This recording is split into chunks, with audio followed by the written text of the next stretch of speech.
அனைவருக்கும் வணக்கம். கைலாச ஈசன் என்ற தலைப்பிலே கவிதை ஒன்று படிக்கிறேன், கேளுங்கள். மலையேறி தென்றல் வரும் வேளை, நான் ஈசனுக்கு எழுதிவிட்டேன் ஓலை. படித்திடுவார் படுத்துறங்கும் வேளை, வந்து உரிக்கட்டும் பலவேரின் தோலை. படித்திடுவார் படுத்துறங்கும் வேளை, வந்து உரிக்கட்டும் பலவேரின் தோலை. கையிலே உனக்குண்டு சூளம், இங்கு நாட்டையே விடுகின்றார் ஏலம்.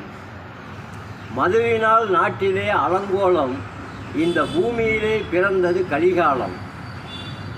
கழுத்திலே விளையாடுது கருநாகம், இங்கு பாலியல் காட்டுகிறார் உடல் மோகம். வானிலே உலா வருது வெண்மேகம், நீ நினைத்தால் இங்குள்ள குறை போகும். புலித்தோளில் அணிகின்றாய் ஆடை, இங்கு இறந்துவிட்டால்